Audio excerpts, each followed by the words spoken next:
While I was working on a broader video about the Godfather, character of Connie Corleone got me thinking. I'm among the fans that consider first two Godfather movies much superior to the third one, therefore brushing off Connie just as an obstacle for other characters was pretty easy for me in the past. But over the years I started to appreciate the Godfather Part 3 a little bit more, and I noticed that Connie Corleone is a character that pretty much carries the movie. Connie in Part 3 is often compared to Lady Macbeth or Angel of Death, but I believe these are very shallow comparisons. Sure, Connie is all in for the power demonstration in the third movie, but her motivations are as noble as they have ever been in the Godfather franchise. She is so much more than Michael's bloodthirsty sister. I also started to see a lot of Vito in Connie. Vito's characteristics are distributed among all of his children. This is not a new subject to study. The most common analogy is with Dostoevsky's masterpiece of a novel, The Brothers Karamazov, providing that there are also three Karamazov brothers, which resemble three Corleone brothers a lot, and they also have a fourth one, which is not fully part of the family,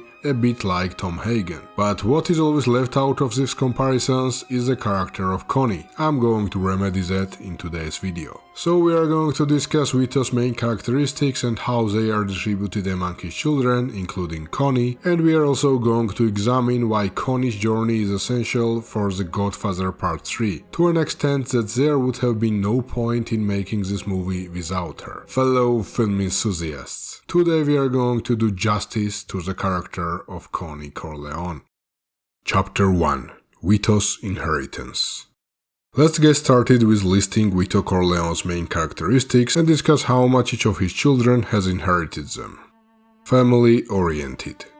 First and foremost, Vito was a family man. All he accomplished as a mafia boss was for the sake of the family, and he deeply cared for his wife and children and maintained a good relationship with them. The telling part is his first murder, after which he directly goes and spends time with his wife and kids. A lot of Vito's children have failed with their relationships with family. Sonny was too much into himself for properly bonding with any of his siblings. He was not that close with his wife and had affairs outside of marriage. He has not lived enough to show us more mature perspective on this. Michael wants to think that what he's doing is for the sake of the family, but movies make it clear that his journey in the mafia is more about the self-discovery, and he enjoys all the maneuvering that comes with that. Over time he gets alienated from his family, and in Part 2 he cannot maintain a healthy, genuine relationship with anyone. Fredo is bad with bonding with the family from the start and even betrays his brother in Part 2. Tom Hagen never really had a close relationship with his sibling outside Sonny and Michael. We do not see much of his own family side, but we do know that he also had a mistress. You can take your wife,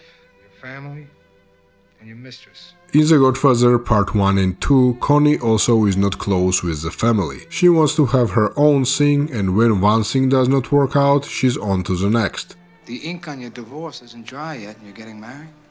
She also famously has left her kids in the care of her mother Carmela. Towards the end of The Godfather Part 2, we see Connie's potential. Reconnecting with Michael, becoming the caretaker of his children after Kay leaves, trying her best to reconcile Fredo and Michael. All this speak a lot about where her newly found loyalties are. We see more of that in Part 3. She's the one that holds the family together. She's a rare comfort for Michael, and she pushes for Vincent being approved inside the family. Connie is a child that truly embodies Vito's philosophy about the family unity.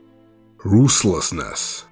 Next main characteristic of Vito is to be ruthless, to do what's necessary to accomplish the goals. Almost all of his children have inherited this from their father. Sonny always wants to hit back harder, Michael never backs down from violence, Tom Hagen has more strategic approach, but he is not shy of violence as well. Connie only embraces that philosophy in Part 3, but she does it to the level that she is literally called an angel of death in the Godfather community. We need to mention that she did try to kill his husband with knife as early as Part 1 though. Fredo is the only child who was against the violence. He is the one who does not know how to act in tough situations and can even shake off public insults here and there. We had a little argument Friday night, so I had to straighten him out. You straightened my brother out. Intelligence.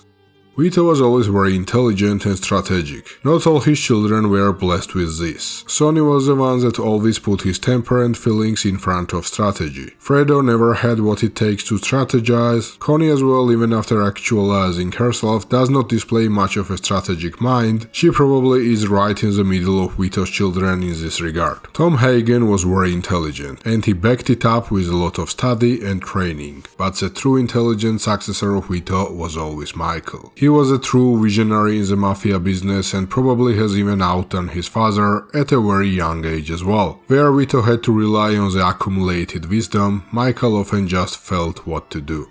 Self-reliance.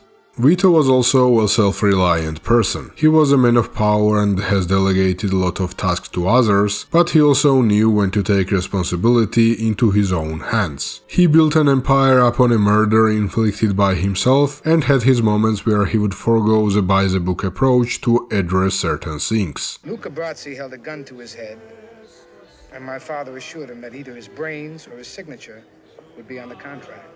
There were mixed results in his children around that. We can right away tell that Tom Hagen was all about the strategy, but he was never really comfortable with being on the front line. He enjoyed being in the higher echelons of the hierarchy. Sonny on the first glance was all about doing it himself, but if we dive deeper, that was only regarding to the family, not the business. When under high pressure, Sonny knew how to take safety measures, which was wise. Unfortunately, all wisdom left him when her sister's well-being was on the line. Fredo was seldom trusted with important tasks. He was pretty good managing minor tasks, but did enjoy himself a little bit too much from time to time. He was banging cocktail waitresses 2 at a time. Players couldn't get a drink at the table. The only two children of Vito's who were all about doing it themselves were Michael and Connie. Of course, Michael made a big sacrifice in the first movie when he killed Solozzo and McCluskey and had to leave the country. But even as a mafia boss in part 2, he still appeared on the front line when needed, going first to East Coast and then to Cuba with just one bodyguard. Connie did not have nearly comparable opportunities. But in part 3 she was not shy to enter a tense room to play her part in guiding Michael's loyalties. And that was Papa's neighborhood, now it's a sewer. Zaza runs it like a disgrace. She gave a drastic order when Michael could not, and in the third act she took it upon herself to get rid of Don Altobello, a false friend, her own godfather. Even ate a little of poisoned cake herself. When given opportunity, Connie never backed down. Gentleness. Vito was also a caring and gentle person. He truly connected with his community and despite being prevalent in the dirty business, tried to compensate his wrongdoings with good deeds. His children mostly did not inherit this quality. In their youth, out of all the children, Fredo seemed to be the only one that was truly just happy with small things, such as spending time with his father, and was not afraid to show his weakness. Sonny was on the opposite end of spectrum as he was hyper-masculine. Michael has also grown actively colder and colder. He showed some signs of gentleness only in his early and twilight years. Tom Hagen had his fair share of gentle moments, the most expressive being when Tom needs to tell Vito about Sonny's death. Connie was arguably more caring than every one of them. She tried to be a caring wife to Carlo, but it did not work out. In part 2, she has started to care about his family, showing her gentler nature to his brothers. In part 3, Connie can be as gentle as she is ruthless. She remains strong for Michael and offers him comfort, even somehow managing to signal that she forgave him for Fredo's murder. She cares about her nephew and is a main catalyst in Vincent ascending the family rankings. So if we look at the big picture, a lot of Vito's children are at the extreme ends of the spectrum in terms of sharing his characteristics. Michael inherited the qualities that made a Vito good mafia boss. Fredo inherited only the qualities that made Vito human. Connie is a child that inherited the most balanced set of characteristics, and I would argue that she, especially in part 3, is closely related to Vito's character, therefore she's the true son that Vito never truly had. Chapter 2. Connie's Journey. With the inheritance dispute sorted out, let's focus even more on Connie and specifically her journey in The Godfather Part 3 and the evident differences with the first two entries in a trilogy. Connie was not the most involved member of the family in the first two movies. The traditional mob-oriented Italian society was not about empowering women, and Connie has felt it on her shoulders with a full force. Chronologically, first scene that we get from her is when Sonny introduces her to her future husband Carlo. So Connie's abuser was basically handpicked for her by her family. In the same scene we get the idea that she's not treated best by his brother, specifically Sonny. She seems happy at the wedding, but we know it's short-lived. We are to believe that she had loving relationship with his father, but in the deleted scene Vito actually discourages Santino's involvement in the quarrels of Connie and Carlo, so she clearly did not get any support in her family dynamics from her father. Connie had the worst imaginable pregnancy. She was partially a reason why Sonny dies, something which is never truly explored from her own perspective. Then when things were looking to be better, Michael killed her husband, which led to her effectively leaving the family and kids and changing partners rapidly. Towards the end of part 2, Connie embraces her role in the family and gets actively involved, which leads us to her role in The Godfather Part 3. So generally, there were two options for women in The Godfather's mob world. One was followed by Connie's mom Carmela, the second one was followed by Kay. Mama Corleone never questioned her husband's decisions, even when they led to the family tragedies. She just accepted the superiority of Vito, took pride in the family status, and found the enjoyment in living the best possible life, while she has rejected the notion of having any of her own agenda. Kay tried to be equal to Michael, challenged her behind the closed door, but still played her part in the family facade, admittedly without much enthusiasm. Connie was not interested in any of that. She wanted to take pride in her family status, but also wanted to establish her own agenda in it. Connie waited for the right moment when that would have been a possibility. She started supporting Michael when nobody in the family was willing to do it anymore. She remained loyal all the way, and it paid off. The opening of The Godfather Part 3 shows that Connie is at the forefront of the family events, just like her mama was at her wedding. But she also manages to open the doors that her mother never wanted and Kay was never allowed to open. Connie can be present at the underground meetings with the biggest challengers of the Corleones, and she even has a say in who can be associated with the family. Connie enjoys her newly found status, but in my eyes all her actions are still in favor of the family. This Angel of Death labels that she often gets never resonated with me. Sure, she chooses violence more often than not, but which Corleone did not throughout the years? Vito killed people, Michael killed people, people have been killed under Sonny's orders. For all we know, even Fredo might have killed those would-be assassins in part 2, even though it cannot be confirmed. There are only two reasons why Connie's actions are highlighted so much. Firstly, she is a woman, and secondly, her desires contrast Michael's, whose perspective we generally share in part 3. The fact that she's a woman is honestly a non-factor to me. Sure, it might be a hard pill to swallow for the characters of the movie, but should it be for us in 2024? Why shall we judge violence differently based on it coming from a male or a female? The contrast with the Michael also does not mean that Connie is in the wrong. Sure, Michael has changed and wants to find a way out of mafia, but the world is still the same. Michael is actually delusional, which he needs to admit at some point. Connie is a voice of reason here. Michael cannot maintain the empire that he created for much longer, and he cannot just reject it either, so the power needs to be shifted. Connie understands that she herself cannot be Michael's successor, that's why she backs up Vincent. Honestly, Connie's motivation is very easily understandable.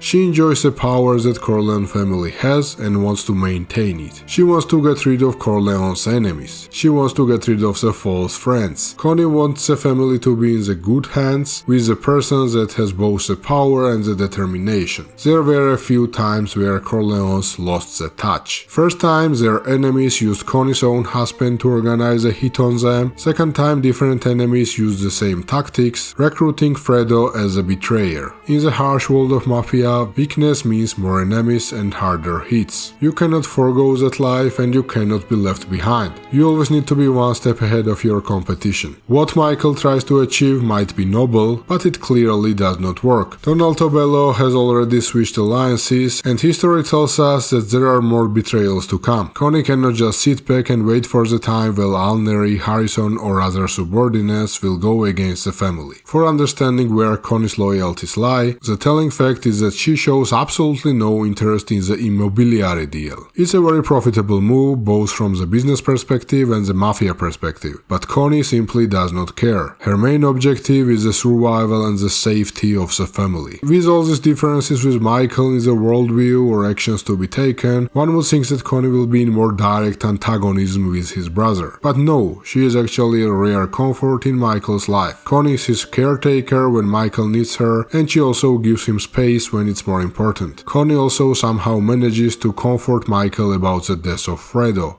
Sometimes I think of poor Fredo, drowned. It was God's will. It was a terrible accident. But it's finished.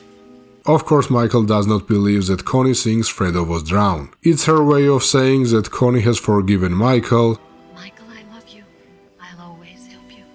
And now Michael needs to forgive himself and move on. It's a very uneasy conversation, and finding the correct words is nearly impossible. The fact that Connie manages to do it this well just demonstrates how gentle she is with Michael.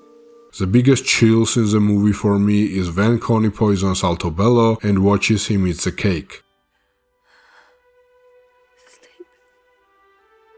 Sleep, Godfather. Having a woman on board with the hits is pretty much unheard of in the world of The Godfather, but having a woman actually carry out the hit? There is only one woman in the whole Godfather universe that could have done that, and it was the godmother, the one and only Connie Corleone. Talia Shire truly kills this scene. It makes me emotional after each rewatch.